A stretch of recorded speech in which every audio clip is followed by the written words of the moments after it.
Hi,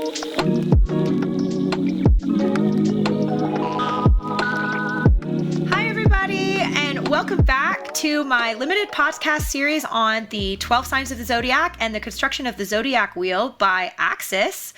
Thank you so much for joining me for this episode. We are going to be talking about Capricorn today.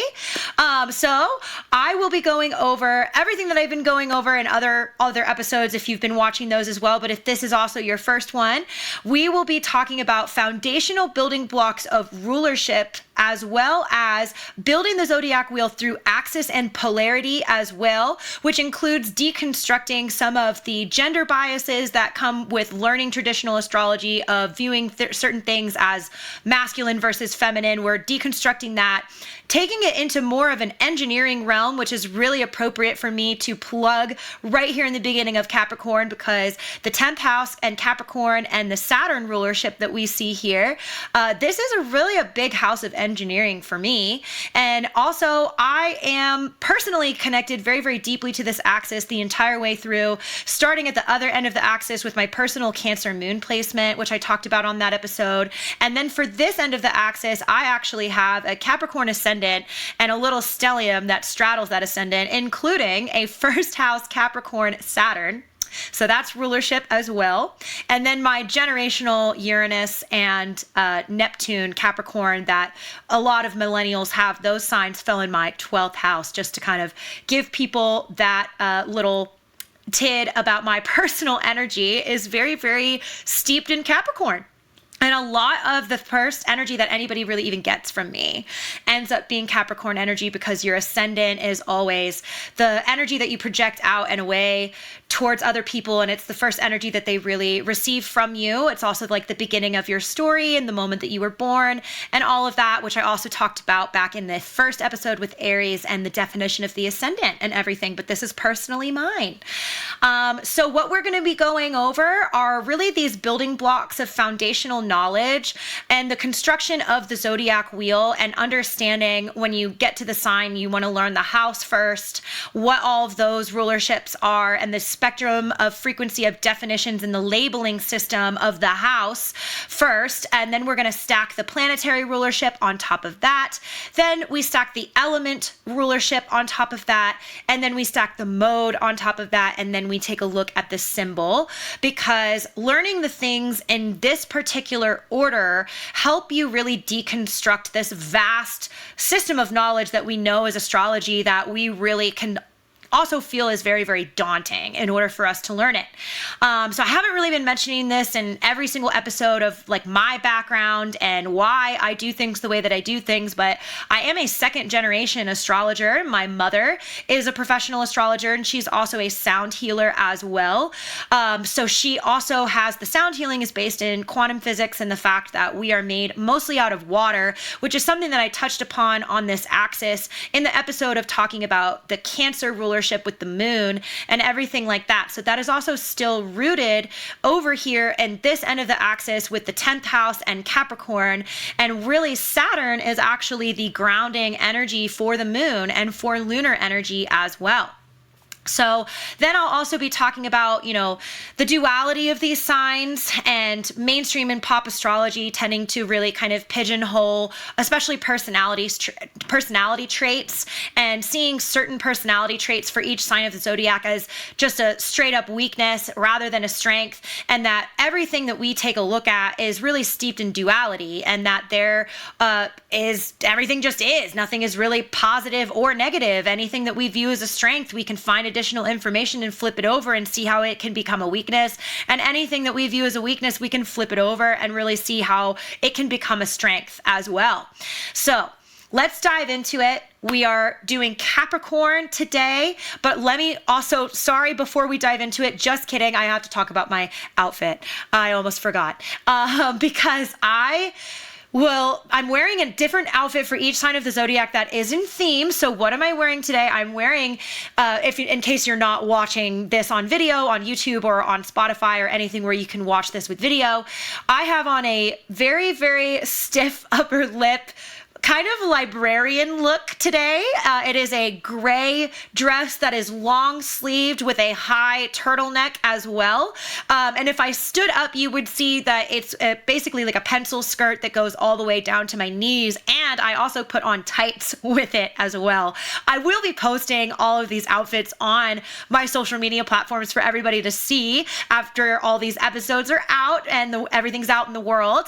But this is my very, like I said, stiff upper lip librarian outfit for Capricorn, because Capricorn rules things like rules, responsibility, boundaries, lessons, and all of those things. So really what I don't own one. What I really need is a ruler, and I need to be slapping a ruler against my hand. And that is really the energy of Capricorn. Capricorn also rules authority as well.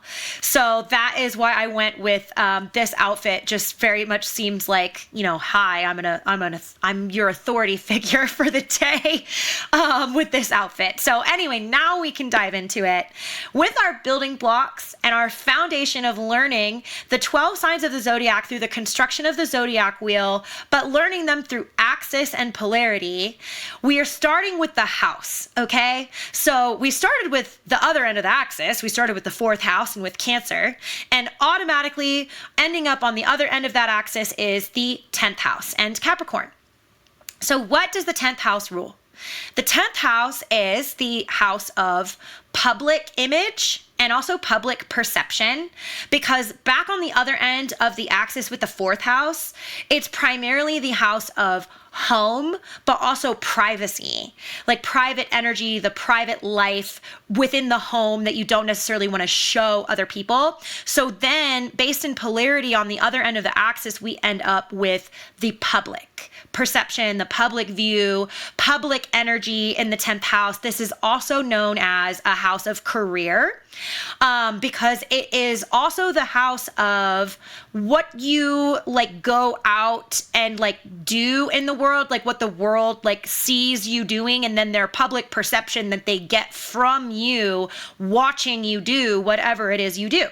And so because that is the real root of the energy, we graduate from that. And in this spectrum of frequency of definition, we do find that this is a house of career.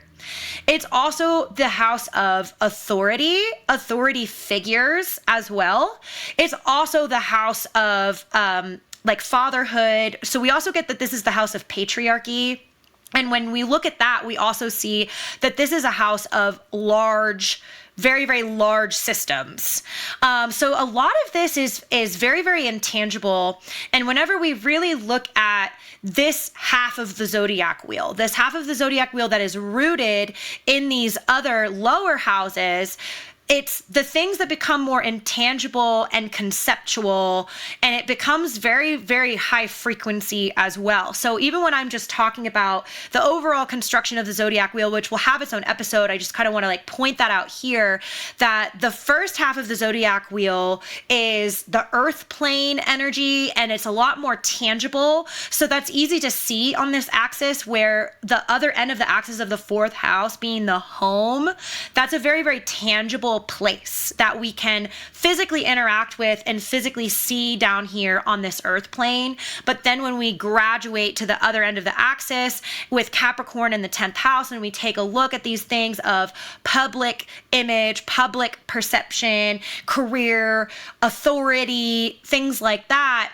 that's where things become more intangible. Like you cannot pick up your career, even you can't even yes, you can work in an office, and it can be an office setting that is physically around you, but it's just the whole concept of your career you can't really interact with, in the most physical of ways. So just want to point that out, that as we get into these higher houses, the number associated with the higher houses, it's really the 8th through the 12th house, we get into intangible, conceptual energy more than anything, okay?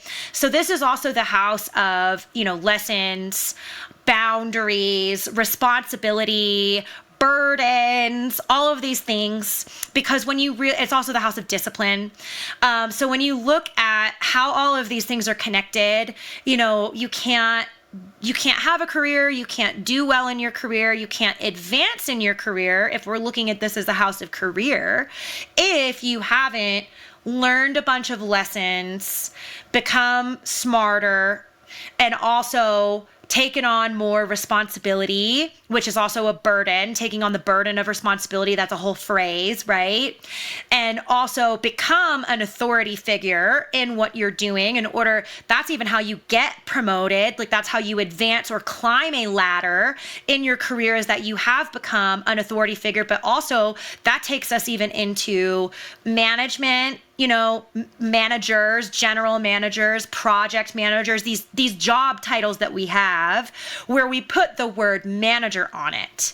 And we view those people as the authority figure at a certain company or at a certain job, right? So this is all found within that house. All these things are connected, and you have to have discipline in order to be responsible, in order to be viewed as, we get viewed again. So we're getting public perception, public image. You're viewed by other people as, okay? You're viewed as an authority figure. You cannot get to that. You cannot graduate to that unless you have discipline and boundaries, and you've learned your lessons and all of this stuff, okay? So that is the encapsulation of the 10th house and the energy that is contained within the 10th house.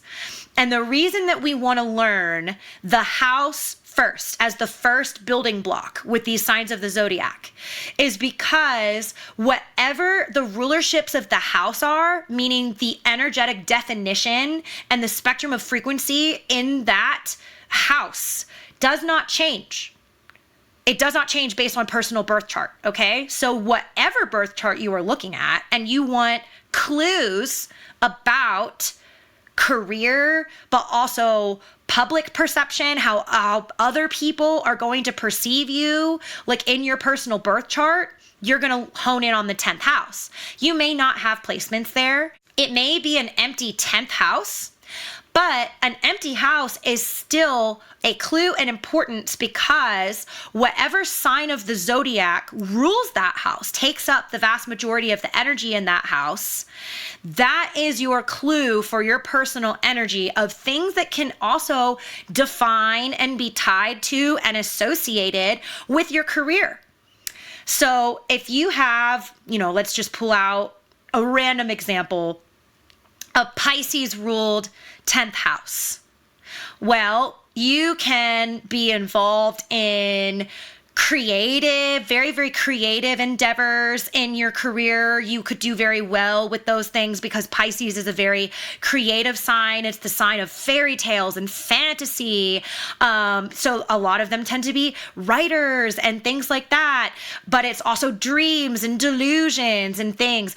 Or Pisces also rules substances. So if you have a Pisces ruled 10th house, you could even be a therapist for people with substance addiction. That can be found through a Pisces ruled 10th house. So anyway, I can go on and on and on and give you a million different examples, but whatever sign of the zodiac rules the house is putting an additional flavor on top of the house rulerships, but the house rulerships do not change. So that's why we're always starting with our first building block at whatever sign of the zodiac we are learning is based in the house, okay?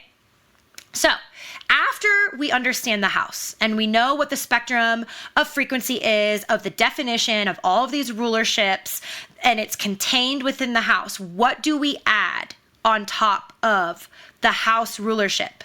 Next, you are always going to look at the planetary rulership of that house and that sign, okay? So here we are with Capricorn. It's the 10th house. The other end of the axis is the 4th house with Cancer. We even used that 4th house in Cancer, and knowing that that house rulership of home, private life, even got us to the definition of frequency of the 10th house, and with Capricorn of public perception, public image. Then we got career. Then we also got authority figures, lessons, disciplines, responsibilities, and all of those things. We're going to stack the planetary rulership on top of that. And that planetary rulership also still rules all of those things and more. So what is Saturn?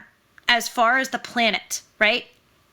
Saturn is the lesson planet. Some people even call it the planet of karma, because karma is another word that we use about learning our lessons, okay? But Saturn to me is the engineer. Out of all of the planets, Saturn is an engineer, and it is the energy that defines engineering and the engineering of our reality. Saturn is a builder. Saturn helps us build things. And when I talk about Saturn, I also want to talk about deconstructing from some other stereotypical or, other type, like when we're learning astrology, it is very, very common. You'll see language and other things astrologers write or talk about on other podcasts, on other videos, even bite-sized stuff. You will see them talk about planets as either malefic, meaning it's a form of the word malicious, or benefic, which is beneficial. It's a form of the word beneficial. I want us to deconstruct, as far as astrology is concerned, from teaching people astrology in this way. Because at the end of the day, if you are going to view a planetary body as malicious or beneficial solely, number one, you are completely and utterly removing duality from the form of understanding of the definition of that energetic aspect and whatever it is and how it performs, okay? I'm going to turn things more mechanical. That comes from my career. Speaking of 10th house, speaking of career, I spent the last 5 years in the engineering industry, in the engineering world. So when I'm talking about Saturn being an engineer and I have a first house Capricorn Saturn, it's coming from a very personal place and a very specific place for me. So Saturn being an engineer also removes the traditional astrology viewpoint of this being a malefic planet, a malicious planet that is out to get us. Because yes, we do find definitions within this house and rulership and Saturn in general that maybe as human beings we don't necessarily like, or we think that it's mean, or we think that it's not nice. People use the word lesson daddy when it comes to Saturn as well, but I also want to deconstruct from these masculine and feminine viewpoints. So Saturn is not, just because it rules lessons and boundaries and karma and rules and responsibility and all of these things that might make us frown when we are talking about that, of like, oh, it's going to teach me a lesson. That sounds like it's going to be hard, or it sounds like it's going to be traumatic, or it sounds like I don't want to do that. It sounds like it's going to hurt me, or it sounds like it's going to make me uncomfortable. All of these ways that the brain goes, we need to deconstruct from that. Saturn is not out to get you. Saturn is out to help you. Saturn is out to help you build a better life. Saturn is out to help you generate and engineer a better human experience for yourself. And the human experience is inherently hard.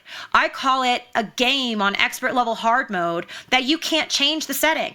So if we're playing a video game and we decide the video game is too hard, we go into the settings and we change it back to easy so that we can learn better. But unfortunately, in the human experience, we're not able to go into the settings and be able to change it in order to learn better.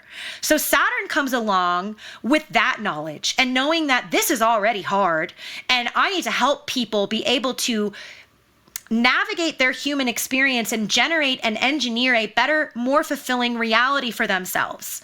If you're irresponsible and you're like, let's go back to our college days and I'm going out and I'm getting drunk and I have work the next day and I need to be at work at 8 a.m. the next day, that's probably not going to work out for you. And then you're going to come into work hungover and your boss, your authority figure, your Capricorn ruled person, people that you're surrounded by at your job, they're going to clock that and they're going to notice that this person is not performing. So Saturn is really the energy of how are we performing and how can we perform better. There's also an energy of efficiency and functionality and optimization that comes with Saturn, which is why I say that Saturn is an engineer. Because engineers, they are simply looking at any system that they are trying to build And obviously that system needs to function at an efficient level of optimization. If that system is not disciplined, right? If it is not functional, it is not efficient, and it is falling apart. If there are aspects of that system that are cross-talking, that shouldn't be cross-talking, they're adding what in the engineering world we also call noise into measurement.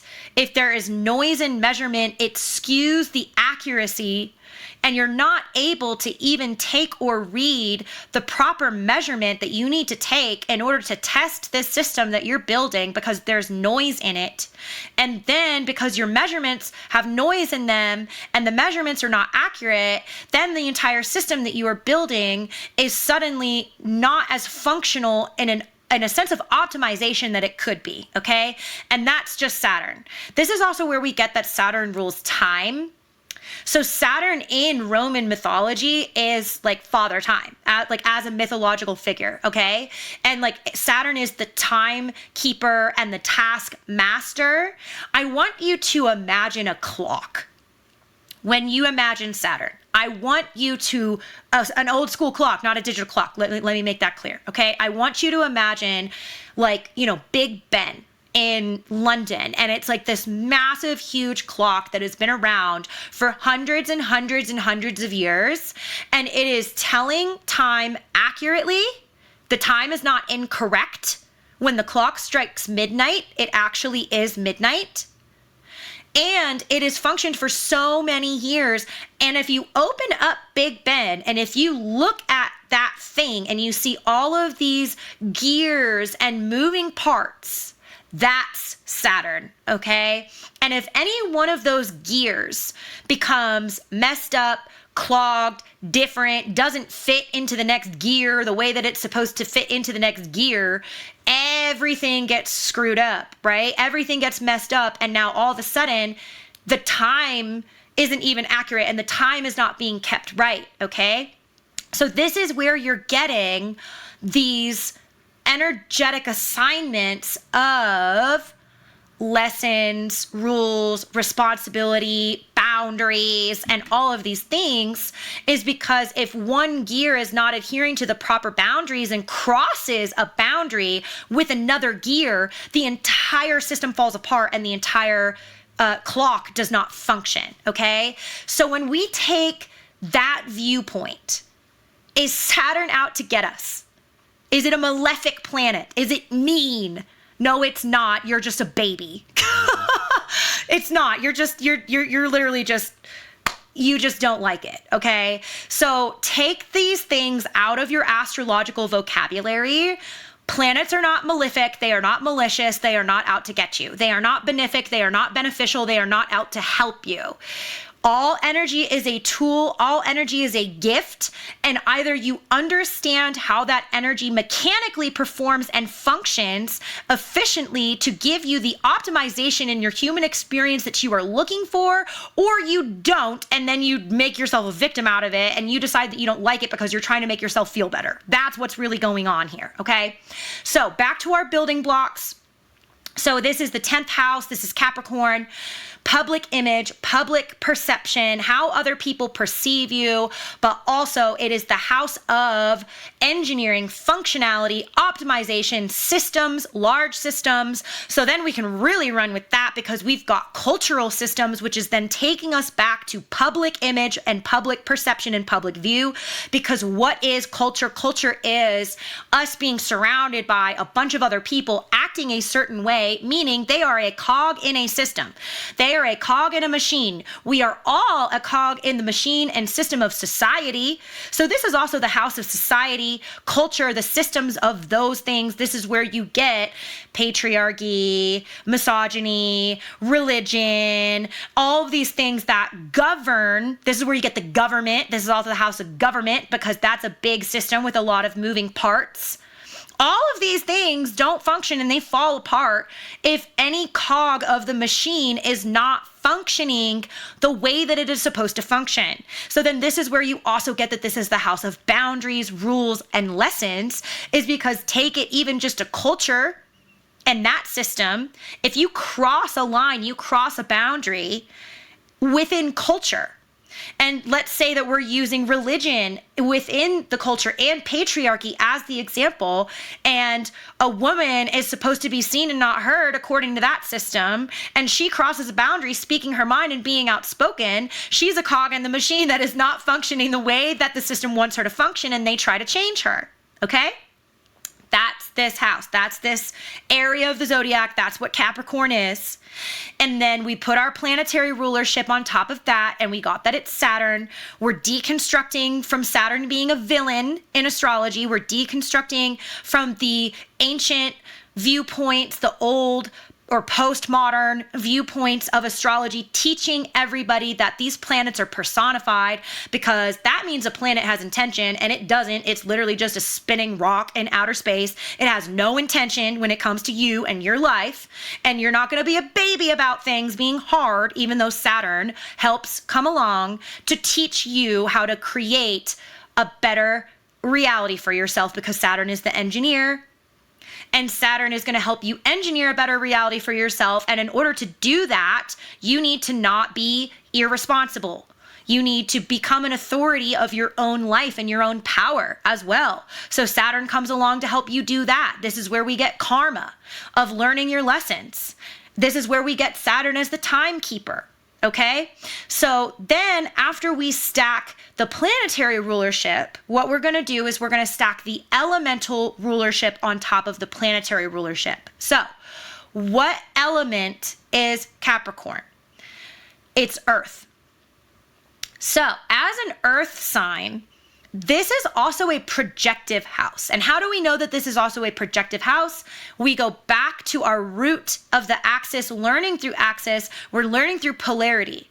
So this is a plus and a minus on a battery. So because the fourth house and Cancer and the moon and that lunar rulership and the water and all of that was a receptive house,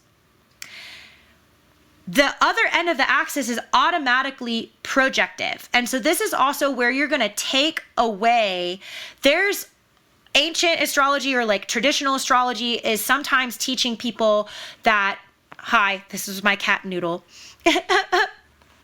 We have a guest.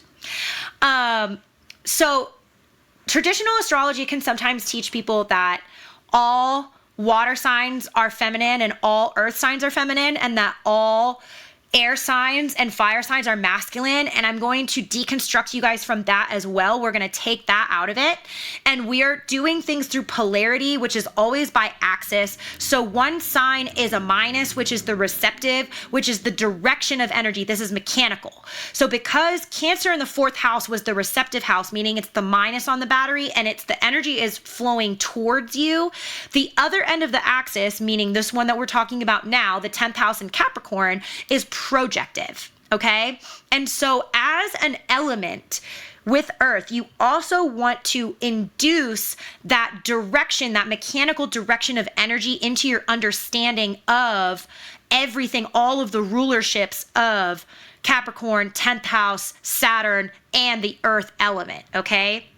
So it's Earth because it's definitely earth plane stuff. Any of these houses that it's earth with the energy, you're going to find like money is somehow involved, because that is just part of that energy. And we have also become so steeped in capitalism down here. And it's very important to remember that for the 10th house and Capricorn, because the 10th house and Capricorn also just straight up rules capitalism. Why? Because capitalism is a system. It is a cultural system. It is a civil system. It's a system that exists within our civilization that we have built, that has all of these moving parts and pieces that also can fall apart and not function optimally. And then even right now in this era of humanity, we're looking at that. We are looking at where we're at with capitalism and how certain things are not functioning optimally. And your brain can get taken there when you look at this earth element and know that this is also a house of money because of that, and a house of abundance because of that. And also still that other end of the axis I want to point out was a house of fulfillment. So whenever you're looking at the word fulfillment coming up and you're looking at the zodiac, zodiac wheel. And I pointed out it also happened in the second house with Taurus. And that was another money house of external resources, what you need to survive and thrive down here. That also was an earth house. So see how we're connecting these things? But I want to point out that this is a projective earth house and Taurus was a receptive earth house. So things are functioning a little bit differently. And this is where especially Capricorn as an energy can then, it's actually dangerous because earth is a growth energy and it's also tied to, sustainability and what lasts with growth as an element. And so Capricorn is taking that, and the 10th house is taking that as the earth element, and they're turning it from receptive to projective, which is the energy is moving like definitely out and away from you. And now I actually already want to talk about the mode because of this, of the deep understanding of Capricorn energy and 10th house energy, of this also being a cardinal mode in which that's starter energy. It's always the start of a new season. And so it's the winter solstice for Capricorn, whatever day is the winter solstice. The first day of winter is always the first day of Capricorn season when it comes to the zodiac calendar. This is all combining, okay? This is all stacking, that this is a projective house. The energy is already flowing out and moving away from us. That is it's action and doing when it becomes projective like that. But it's also the element of earth, which is also very grounded. It's stable. It's secure. This is an axis of security because if you go back to Cancer and the 4th house, you get within that energy of home, safety, stability, and security is in that. So it's rooted throughout the entire axis. So also in order to be seen as an authority figure, because we got the authority rulership in this area of the zodiac in the 10th house and with Capricorn and Saturn and everything that we're looking at. But Earth, you have to be responsible and grounded and safe and stable and rooted in order to be seen as an authority figure, okay? And then we're adding that projective element into the earth-based growth. And also we also hear the words like efficiency and optimization and functionality occurring a lot with what I'm talking about throughout this entire house and the sign and the planetary rulership. And this is where you get that Capricorn energy kind of never stops. And they have a tendency to be very good at starting new things as well as managing new things at all times. And they can move through life like in this kind of go, go, go, do energy without becoming burnt out. It's a little bit of a talent, but it's also actually a detriment, and it is dangerous because what they can be experiencing, people with heavy Capricorn placements, and what do I mean? What do I mean by heavy Capricorn placements? I mean any interplanetary placement, which that will be Sun, Moon, Mercury, Venus, or Mars, or your ascendant, like me. Heavy Capricorn energy is going to be feeling like they constantly need to perform and they constantly need to achieve. That is a part of the 10th house and Capricorn and Saturn and the rulerships with this, and also Earth, because Earth is just going to be constantly wanting to grow as an element. But then you add that projective nature of this and you stack the mode on top of it, the cardinal mode, which is the beginning of every new season, which is starter energy, which is spark of something new, starting something new. You're getting a lot of forward motion and a lot of forward movement when it comes to the sign and energy contained within all of these rulerships. And then that's where we see that Capricorn kind of can't rest. Even though Earth as an element also does rule and functions and governs rest and rejuvenation, under Capricorn and Saturn and the 10th house, and that this is just simply the plus and the minus on the battery, this is a projective house and there's nothing that we can do about that. I call it a factory default setting on the mechanical functionality and direction of the energy. That's just found there. that this energy is consistently going somewhere and doing something. So I do want to point that out. So that can also be grounded within the other end of the axis. Projective energy needs to take into account that is happening. So people with heavy Capricorn placements need to take into account that they're going to have this inner critic, you're not doing enough, you're not performing enough, you're not achieving enough, you're not efficient enough. It's also a deep, deep, deep problem solving sign, as like it's this house of engineering, this planet of engineering and stuff like that. An engineer is inherently a problem solver. So just within the spectrum of frequency of living in this information, it's just people with Capricorn placements are going to be inherent problem solvers. So then you can also be internalizing that. And I do want to like bring that to the surface when it comes to the understanding of this energy, is this internalization of even you being a problem. If you happen to live deeply within Capricorn energy, you are going to see yourself as a problem that needs to be solved in order for you to become more efficient and perform at a higher, more optimal level, just because of all of the rulerships that are in here, okay?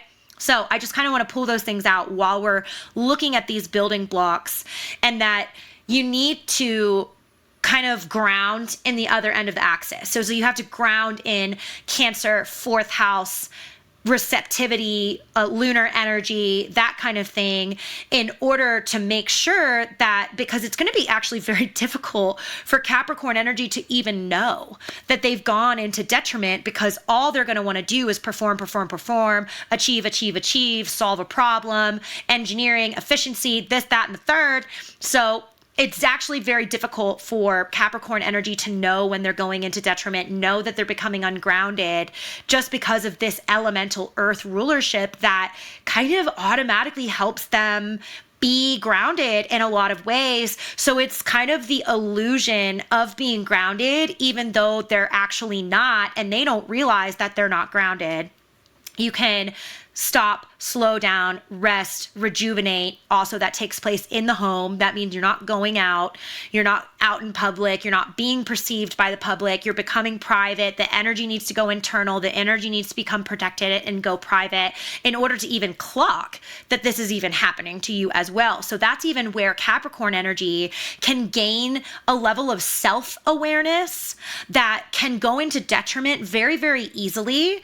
There can be a lack of self-awareness, because also that energy is being pulled and projected out into that rulership of public perception, public view. How do others perceive me? How do others look at me? And what are others getting from my energy? That's automatically existing in this just area of the zodiac and this energy and all of these definitions of rulership. That's just what's happening in the energy. So, okay, so going back to our foundational building blocks that we are building, and these definitions of frequency, and it's like a spectrum. You're trying to learn the zodiac wheel. You've got all of your building blocks built, and we started with the house, then we stacked the planet on top of it, then we stacked the element on top of that, then we stacked the mode on top of that. I think I forgot to mention as well, don't forget that the mode is it's the same throughout the entire axis, okay? So when we see that there's 3 modes to these 12 signs of the zodiac, sometimes that can feel overwhelming, because we're like, well, if there's only 3 modes, that means that there's 4 for each mode. Then how am I going to remember what 4 signs of the zodiac, their modes are? You do not need to remember that way. You just need to remember it by axis. And so because Cancer in the 4th house was the cardinal sign and mode, automatically the 10th house in Capricorn and the whole axis is the same mode. We saw that also with the Aries Libra axis. That was our other cardinal mode. And also, just so you can understand mode being this mechanical functionality of the energy, you see the equal and opposite reaction of the laws of physics when you're building the zodiac wheel by axis. You start with the cardinal modes on the first axis of Aries and Libra, and then the next axis that you build is automatically going to be a fixed mode because it's the equal and opposite reaction to the cardinal mode. The cardinal energy is always starter, spark, energy, starting something new, energy that is like going forward pretty much. And then the equal and opposite reaction to energy that wants to move forward is going to be energy that wants to stop.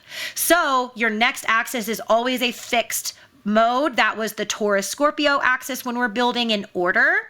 And then the equal and opposite reaction to fixed, stubborn, I'm the stoppage of motion energy. What is the equal and opposite reaction to that? The next axis that you build is always going to be a mutable mode. So when we're building in order, we went from the Aries Libra axis, cardinal mode was first, and then the Taurus Scorpio axis, the fixed mode was second, and then the third axis that we build as a mutable mode is Gemini and Sagittarius. And what is the equal and opposite reaction to fixed energy being mutable is go with the flow. So if you go from stubborn, I'm not moving, stoppage of movement energy, controlling, and all of that mechanical aspect of the energy, then you go to I'm going to be adaptable. I'm going to be whatever energy I need to be at any given time based on the context of the surrounding energy.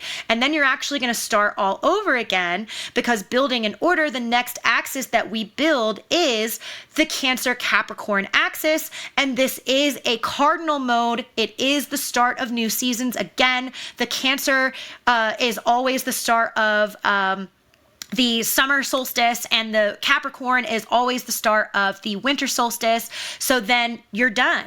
You're starting over again, and then you just build your next three, and then you've built the whole zodiac wheel, okay? So it's really just breaking down and understanding that this is not 12 separate things that you need to learn. This is by axis, which cuts it really in half at the end of the day, and putting all of these building blocks on top of it in order to keep your knowledge going and running. And once you know the construction of the entire zodiac wheel as it is traditionally built through each axis, you will simply know all 12 signs of the zodiac.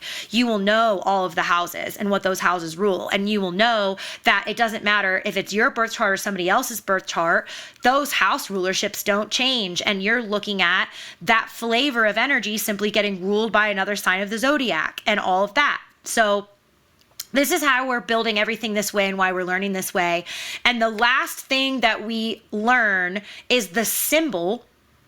And the reason for that is because if you forget everything else, you can look at the symbol and it'll take you to the definitions that you were looking at before, and it'll remind you of those. But out of all 12 signs of the zodiac, I am going to admit that the symbol for Capricorn is the least known, the least memorized, the least remembered, because it's also like a mythical, it's a being of mythology that we don't even like kind of come across or look at anywhere else. And it's the sea goat. And it's like, well, what the heck is that? What is a sea goat? A sea goat is what it sounds like. It's half goat and kind of like half mermaid if you look at like drawings of it. And so I will fully and utterly admit that my system that I have built here that helps you on every other sign of the zodiac. And we saw it on the other end of the axis with Cancer. And we were like, okay, the symbol of the crab, hard outer shell, soft on the inside. Yes, that evokes Cancer. Also, it's the home, it's like the home of the shell, blah, blah, blah, blah, blah. Everything that I went over. It's actually a lot harder to do that with Capricorn because nobody really knows the mythology of the sea goat. And it's remembering the symbol of the sea goat, it kind of like your mind is drawing a blank. And I am going to be the first to admit that out of basically all 12 signs of the zodiac, Capricorn and the symbol of Capricorn is going to be the one that maybe you might not even remember the symbol, and it's not going to necessarily help you to stack this rulership on top of it. But you could sort of try where the goat is a wise symbol, like in mythology, and it also can be viewed as an authority figure. So that's kind of really the only place that I think that this symbol could possibly take anybody. But also it's like very, very unique and everything like that. So nah, it's like I'm really struggling here, clearly. It's like I'm really struggling to even use the symbol to help you learn. Like, I can't do this from like my perspective of just like, I've been doing this for so long, second generation, my mom is an astrologer, blah, blah, blah, like the things that I've mentioned. I'm trying to help people that have zero exposure.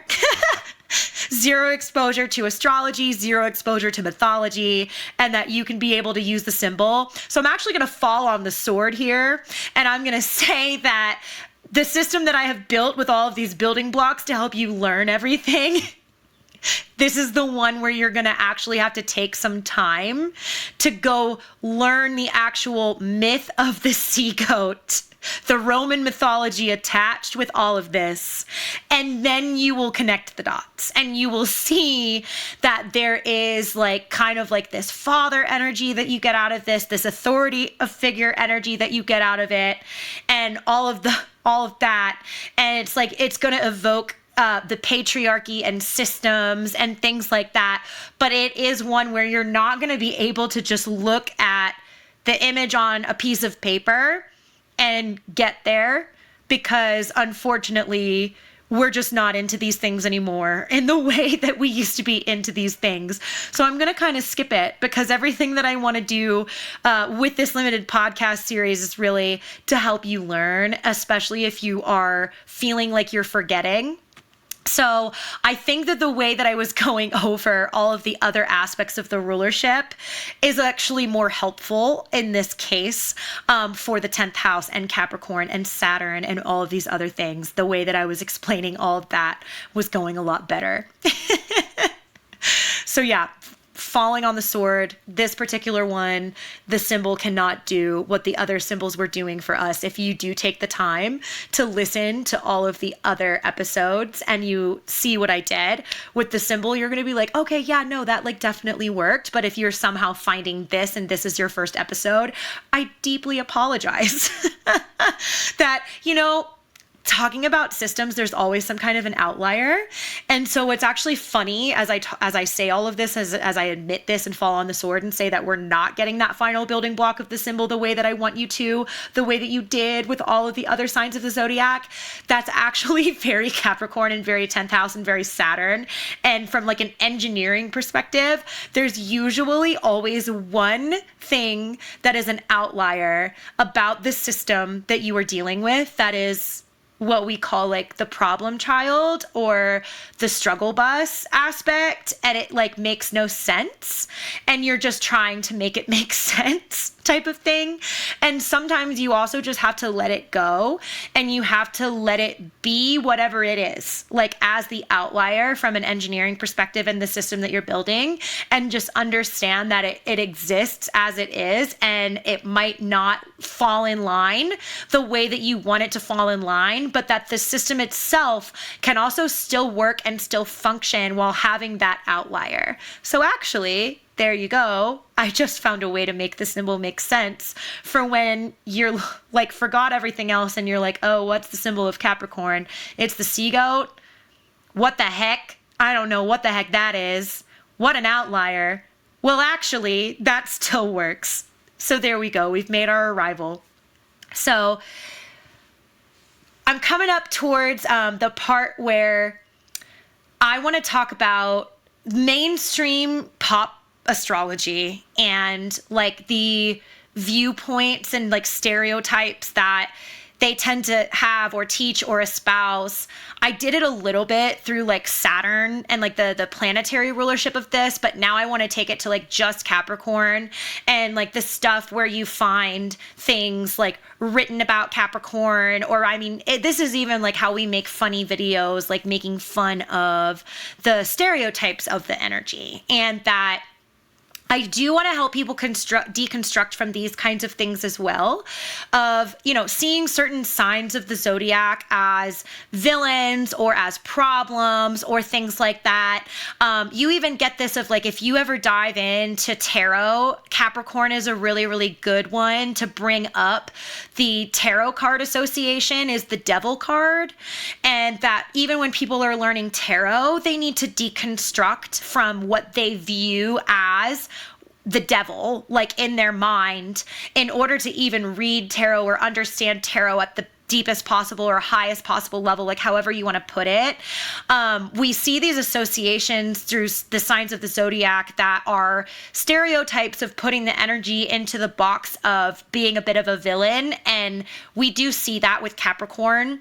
And that is taking away the way that we can really understand these energies and these signs of the zodiac, because it leads to blockages of understanding through bias. And that's why I want to deconstruct from seeing the planets as malefic versus benefic. That's also why I want to deconstruct from seeing signs as inherently feminine and inherently masculine, because we also are all a full embodiment of what we would view as gendered feminine energy and gendered masculine energy. Everybody has both.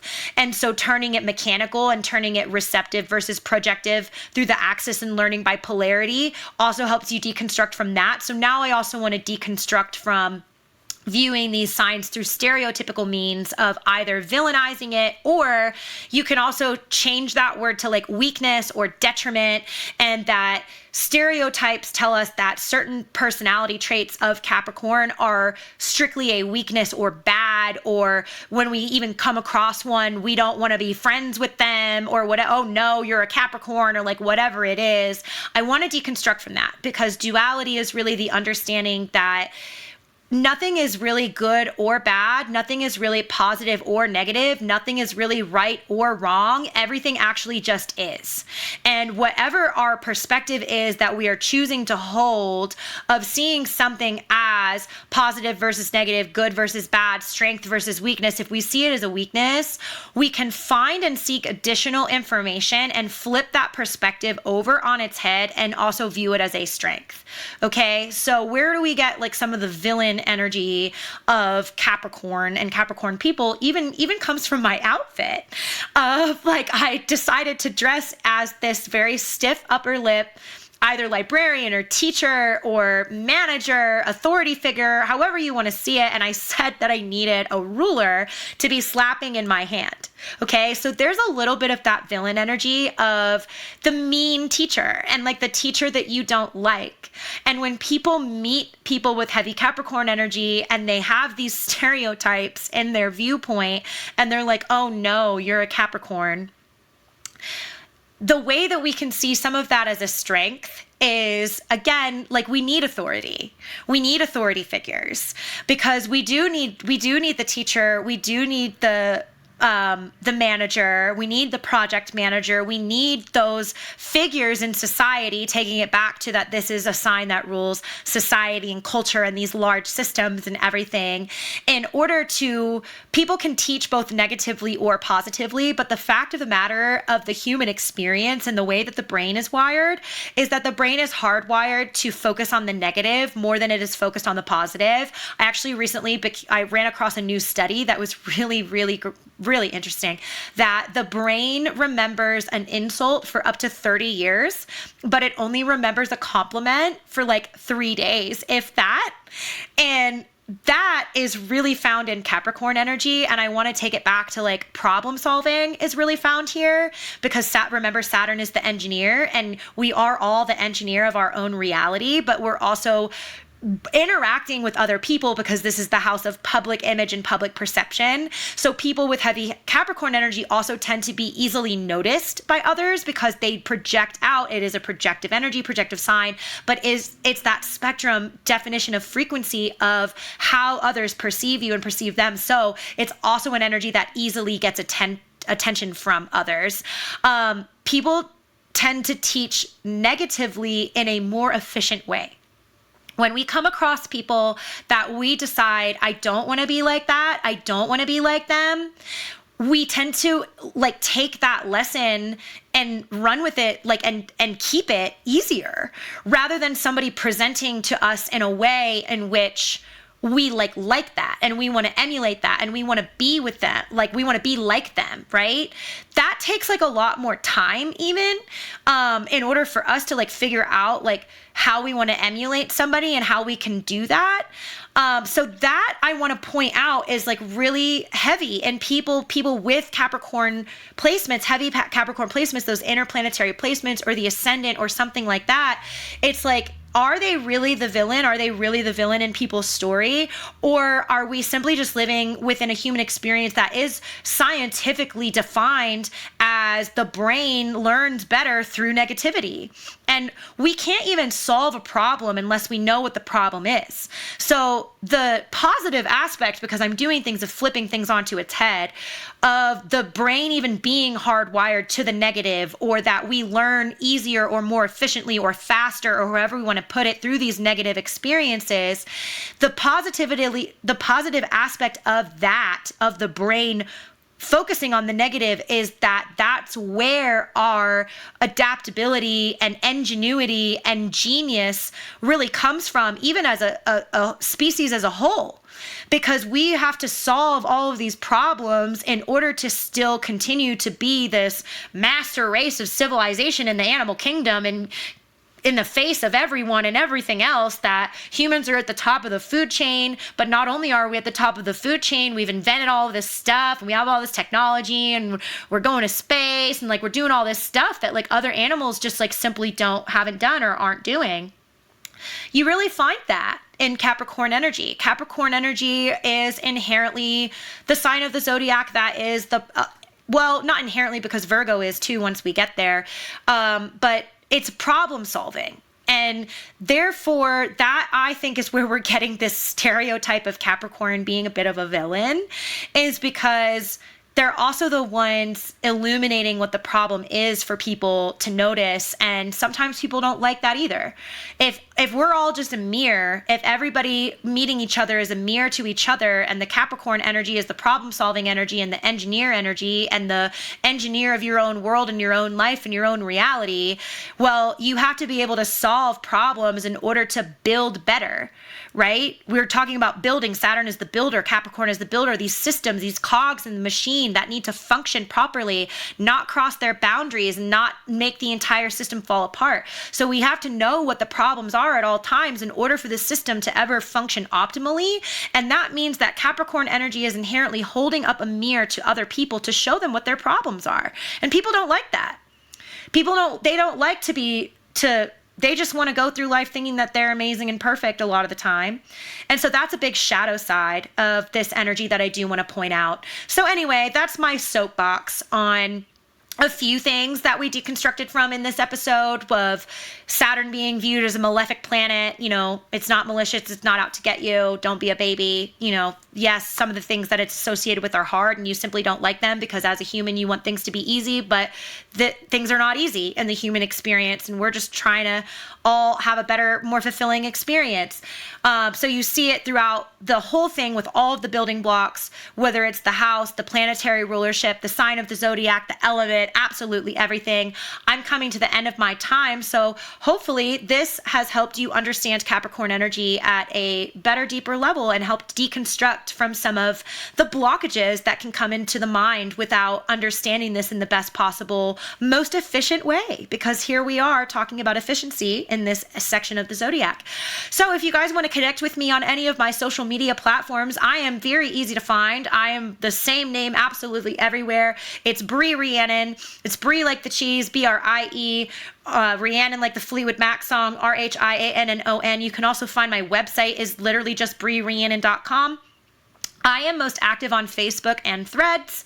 I am primarily a writer, and I have a Facebook group that is the title of my first book that I am working on, which is called Lunar Revolution. So if you put Lunar Revolution into the search bar on Facebook, if you are looking for like-minded people in community, I also reserve a lot of my scientific content for there, my nerdy stuff. So if you really like reading full-blown scientific studies and having me connect spiritual dots to help you navigate your human experience better, that's really what I am best at, is helping things, breaking it down, helping it make more sense, and helping us all navigate the human experience in a more fulfilling way and in a better way, and just enjoying our time here on this earth plane when things are so hard. Make sure you check out all of the rest of the episodes. This is a limited podcast series on the 12 signs of the Zodiac, including a 13th episode in which I will talk about some of the things that I'm dropping here and there in more depth of how the Zodiac wheel is constructed by Axis, with the laws of physics applied, and all of those things, polarity, mechanical engineering, electrical engineering principles, and how those things are defined between the earth plane and intangible realms. It has its own episode that you can check out. Make sure that you are liking and subscribing. I'm going to be doing other things. I'm going to have other podcast projects and series that I will put out in the world. And if you want to work with me one-on-one, you can. You can go to my website and book a one-on-one session with me at any time. I'm kind of dealer's choice, whatever you want to do, whether that's astrology and a birth chart reading, transit charts, synastry charts if you're in relationships. I'm a psychic medium. If you want to talk to somebody who has passed on that you want to talk to, I do that as well.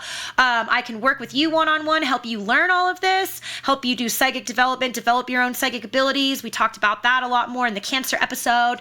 And I also have year-long program packages that I work with people on, as well as custom containers based on your needs and what you want to learn and where you want to go. Really, I can figure anything out to help you do whatever, because, hey, Capricorn ascendant, first house Capricorn Saturn. We are all the engineers of our own reality, and all I am doing is trying to help all of us figure out how we can engineer a better reality for ourselves, and maybe I'm the authority figure in that, I think I'm coming about to the end of my time, and I think that I've covered everything, and I think that that's it.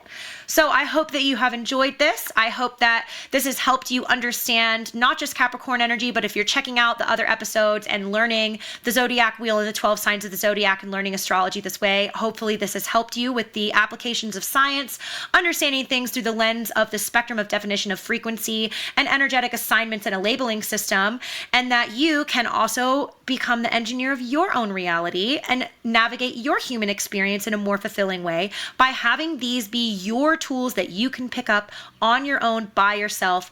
That's about it. So thank you all for being here. If you come back again, if you book with me, if I get to work with you one-on-one, meet with you one-on-one, or if all we do is connect on socials, thank you so much. I can't wait to connect with you, and I will see you next time. Bye.